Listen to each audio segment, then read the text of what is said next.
بھیج کر میں نے کلپ شہزاد بھائی کا. تو اب یہ کہ انہوں نے اس طرح رہنمائی فرمائی کہ بارشوں سے پہلے یا بعد آم کھانے کا کوئی تعلق، کوئی خاص تعلق تو سمجھ نہیں آتا، مگر یہ بات عوام میں مشہور ضرور ہے. ایک بات اس حوالے سے ضرور سمجھ آتی ہے کہ وہ افراد جن کا مزاج سفراوی یعنی گرم ہے،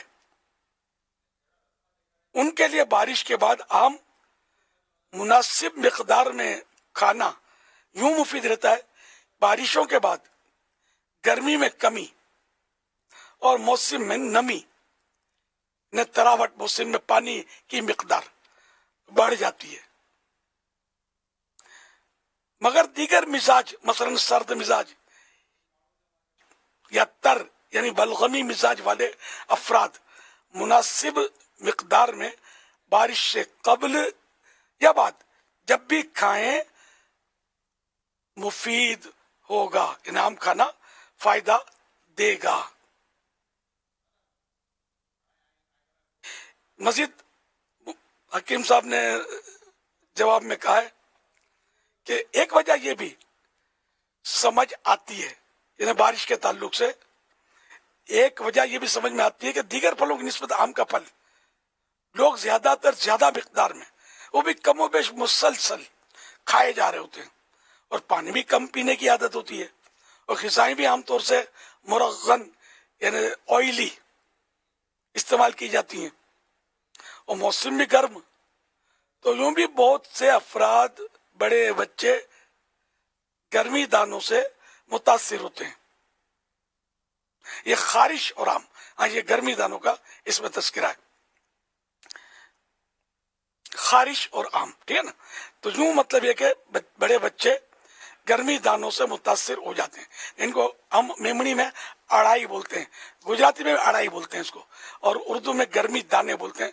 چھوٹی چھوٹی دانیاں، پھڑیاں باریک باریک لال لال ہو جاتا ہے، میں خارش آتی رہتی ہے،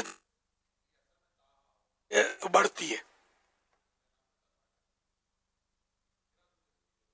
اچھا، مزید یہ بھی کہا جاتا ہے کہ ابتداء یعنی شروعات میں جو عام مارکیٹ میں آتے ہیں وہ کیمیکل سے پکائے جاتے ہیں، جو کاربیٹ غالباً بولتے ہیں. یہ آم میں کاربیٹ ایک کیمیکل ڈالا جاتا ہے، آم میں، کیلوں میں، کیلے میں بھی ڈالتے ہیں، غالباً دیگر پھلوں میں بھی اس کو جلدی پکانے کے لیے ڈالتے ہیں. تو یہ ایک پھل، سبزیاں وغیرہ پکانے کا ان نیچرل طریقہ ہے، کاربیٹ یہ ڈالتے ہیں. تو اس طرح یہ کہ ظاہر ہے کہ کوئی بھی نیچرل کام ہوگا اس کے تو سائیڈ ایفیکٹ ہونا سمجھ میں آتا ہے. تو جب تک بارش کا موسم آتا ہے تب تک درختوں پر لگے آم بھی پک جاتے ہیں، جو کہ صحت کے لیے مفید ہوتے ہیں اور کیمیکل والے نامناسب ہیں. تو جو کاربیٹ والے آم کھانے کے بجائے کچھ لیٹ آم خریدے جائیں کہ جو کیمیکل سے نہ پکائے گئے ہوں. اب یہ بھی مشکل ہے، یہ کیمیکل والے عام طور پر کاربیٹ ہوتا ہے، شاید سیزن کے آخر میں بھی شاید لینا تو یہ کچی کیریاں بھرتے ہیں کہ چند روز تک وہ پھر پکتی ہیں. تو پہلے کاربیٹ کا تو ہم نے نہیں سنا تھا، ہمارے گھروں میں اس طرح کرتے تھے. ہم نے جو اپنے لڑکپن میں اپنے گھر کی جو خواتین جو سمجھدار ہوتی تھی وہ یہ کرتی تھی کہ آم کو جیسے کسی وہ گونیے پر، وہ بوریوں پر ڈال دیتی، پھر اس میں وہ رکھ دیتی پیاز، کچی پیازیں ڈال دیتی اس پر، پھر اس کو ڈھک دیتی تھی. اس طرح آم پک جاتے تھے. تو یہ کیمیکل نہیں ہے، کچی پیاز جو ڈالی یہ کیمیکل نہیں ہے.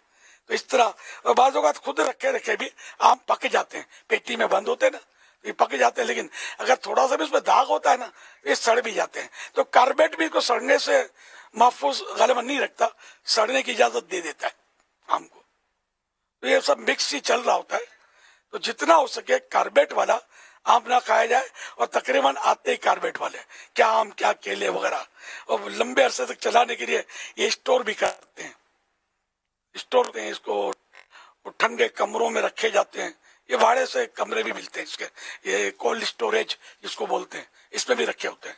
تو یہ ان نیچرل طریقے، کیونکہ ہمارا استعمال تو ہے یا کم ہے یا زیادہ ہے جو بھی ہو، فضول زیادہ، پھیک بہت ہے، پھینکا بہت جاتا ہے.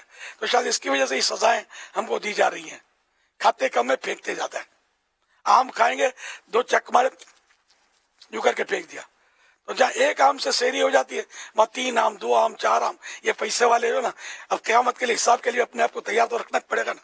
خالی کے لیے تھوڑا چوس کے پھینک دے گے، گٹلی نہیں چوستے کر کے ڈال دیا. اللہ کے نیک بندے، کیا گٹلی کیا چھلکا، اس میں اللہ نے غذا رکھی ہے نا. تو میری جو موٹی عقل میں آتا ہے، میری کوشش ہوتی ہے کہ میں اتنا چوستا ہوں کہ اب یعنی اس سے مٹھاس کم سے کم رہ جائے.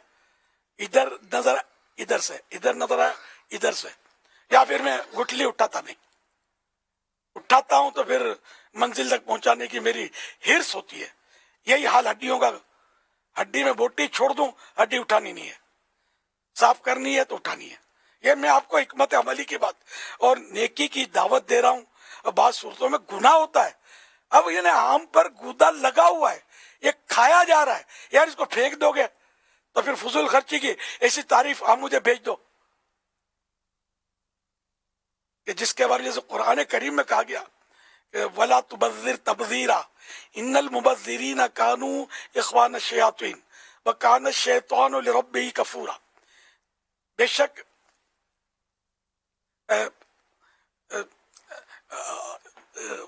بے شک فضول اڑانے والے وہ آگے اس کے وَلَا تُبَذِّرْ تَبْذِيرًا إِنَّ الْمُبَذِّرِينَ كَانُوا إِخْوَانَ الشَّيَاطِينِ وَكَانَ الشَّيْطَانُ لِرَبِّهِ كَفُورًا.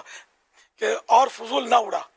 فضول اڑانے والے شیطانوں کے بھائی ہیں اور شیطان اپنے رب کا بڑا ناشکرا ہے. اب یہ کہ بعض فضول ایسے ہوتے ہیں کہ جو مکروہ تنزیہ کے حکم میں آتے ہیں، جن میں مال کا نقصان نہیں ہو رہا ہوتا. اور یہ جو آپ نے برابر اس حق کو دیکھا، آم میں گودا نظر آ رہا ہے، پیسے دیے آپ نے، اس کو آپ پھینک رہے ہیں. تو یہ اصول یاد رکھ لیں کہ ایسی فضول خرچی، ایسا فضول مطلب کہ جس میں مال کا نقصان ہوتا ہو، ایسا ضائع کرنا جس میں مال کا نقصان ہو رہا ہو، یہ حرام ہے اور حرام جہنم میں لے جانے والا کام ہوتا ہے. تو کیا یہ ہڈیاں، کیا بوٹیاں، کیا یہ آم کی گٹھلیاں، کیا روٹیاں، کیا چاول، کیا بریانیاں، یہ کھاتے ہوئے سب احتیاط کرنی ہے. آپ کا مال ہے تو یہ آپ کا مال نہیں ہے، بھائی بھائی کا حساب ہے، رب نے دیا ہے. ہر طرح سے آپ اس کے مالک نہیں ہیں کہ آپ جو چاہے کریں. اس کو اٹھا کے پھاڑ کے نوٹ کو پھینک دیں گے تو گناہ گار ہے. میرا ہے، تیرا گائے کا ہے. حقیقی مالک تو رب ہے. للہ ما فی السماوات و ما فی الارض، جو کچھ زمین اور آسمانوں میں سب اللہ کے دیے. تو اللہ پاک نے ہمیں برتنے کے لیے، استعمال کے لیے دیا ہے اور اصول بھی دیے ہیں کہ یوں کرو گے تو جائز، مزید یوں کرو گے تو ثواب بھی، اور اگر یوں کرو گے تو گناہ گار. یہ سارے اصول میرے اور آپ کے عمل کرنے کے لیے جو قرآن و حدیث میں بیان کیا، اور انہیں کھول کر ہمیں ہمارے علماء کرام نے سمجھایا. تو یہ سمجھنے کی بات ہے. یہ زندگی گزشتنی و گزاشتنی ہے، یہ گزرنے والی ہے، وہ گزر رہی ہے، گزرنے والی ہے.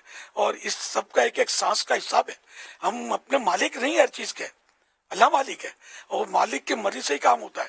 آپ نے کرائے کا مکان لیا تو صرف اسی جگہ کیل ٹھوک سکتے ہیں، اسی جگہ کچھ کر سکتے ہیں جو عرف و عادت میں ہو، رواج ہو جس کا، اور مکان مالک جس میں کچھ بولتا نہیں ہے. یا وہ کر سکتے ہیں جو اصل مکان مالک سے کچھ ایکسٹرا کرنا ہے تو اجازت لینی پڑے گی کہ تھوڑا گڑھا کھودنا ہے یا کھدائی کر کے اس میں تھوڑا ایکسٹینشن کرنا ہے، تو بغیر اجازت کے کریں گے تو گناہ گار ہوں گے. جبکہ اس کو عرف سے ہٹ کر، معمول سے ہٹ کر کیا. مکان مالک نے نہیں دیکھا لیکن مکان مالک کا مالک دیکھ رہا ہے، اس سے ڈرنا ہے. تو یوں مطلب ہے کہ کرائے کا مکان ہے، ہمارے مکان میں مکان مالک بغیر اجازت کے ہمارے مکان میں آ نہیں سکتا، جو ہم کو کرائے پر دے چکا. سمجھانے کے لیے بتا رہا ہوں، وہ نہیں آ سکتا، یہ شرعی مسئلہ ہے. لیکن اس کے مکان میں ہم اس کی مرضی کے بغیر ایسا تصرف، ایسا اختیار استعمال نہیں کر سکتے جو معمول روٹین سے ہٹ کر ہو. تو اس بنے گا. اللہ تو اس پر تو کچھ لازم ہی نہیں ہے. نہ وہ کسی کی اطاعت کرے گا، نہ وہ کسی کا محتاج ہے. میں نے دنیاوی مثال آپ کو صرف سمجھانے کے لیے دی ہے. تو جو بھی مال ملا، جو بھی اختیار ملا، جو طاقت ملی، صحت ملی، پھل ملے، اناج ملا، یہ سب کے سب دانہ دانہ اور قطرہ قطرہ اللہ اور اس کے پیارے حبیب صلی اللہ علیہ وسلم کی مرضی کے مطابق استعمال کرنے کے لیے ہم پابند ہیں، ہم باؤنڈ ہیں. اپنی گھر کی نہیں چلا سکیں گے جو شریعت سے ٹکراتی ہو. That's all. صلو علی الحبیب صلی اللہ علیہ محمد. اگر یہ میری مختصر سی باتیں، یہ سمجھو کہ 100 کتابوں کا نچوڑ اس کو آپ کو سمجھنا چاہیے. یہ آپ کو بہت کام دیں گی. ان اصولوں کو یاد کرتے اپنے ذہن میں میری عمر آپ کے سامنے ہے. یہ مطالعے کر کے علماء کی جوتیاں سیدھی کر کر کے اب میں آپ کو یہ کم الفاظ میں الحمدللہ یہ اصول بتانے کی کوششیں کر رہا ہوں. تو اس کو نظر انداز نہ کیا کریں، اپنی ڈائری میں نوٹ کر لیں، اپنے اس کو ٹیپ کر لیں.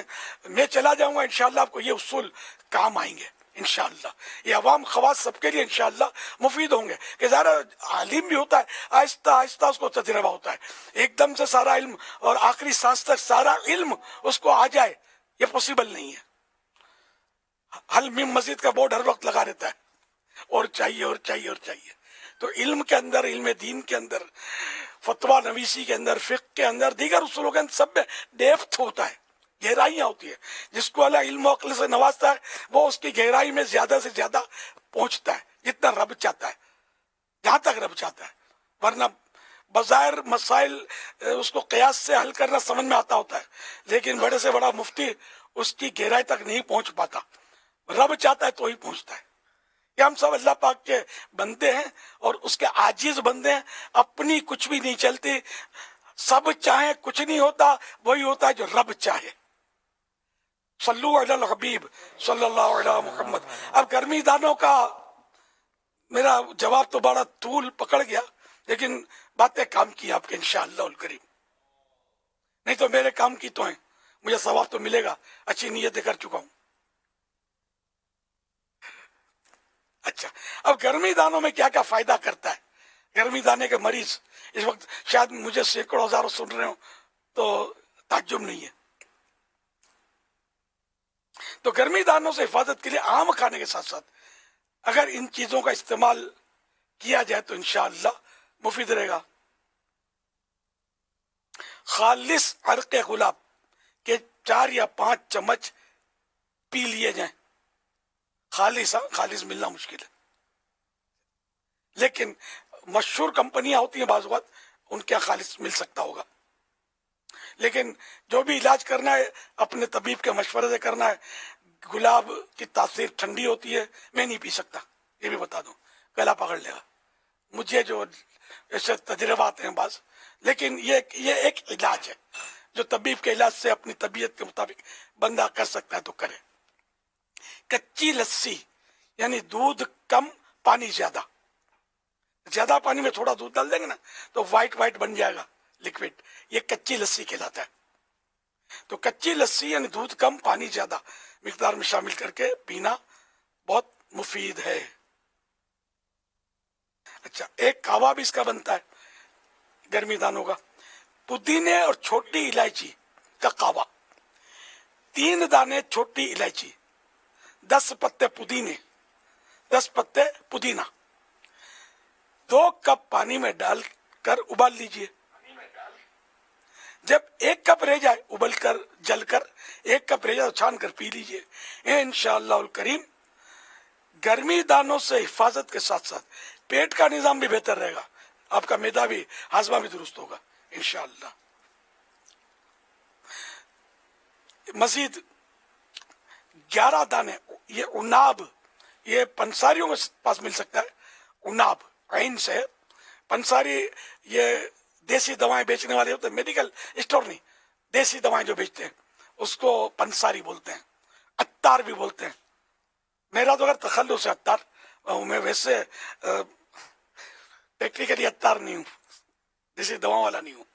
تو عناب 11 دانے بڑوں کے لیے، 5 سے 7 دانے بچوں کے لیے. رات کو 1 یا آدھے گلاس پانی میں یہ عناب کے دانے بھگو دیجئے. صبح خالی پیٹ اس پانی کو چھان کر پی لیجئے. انشاءاللہ الکریم یہ علاج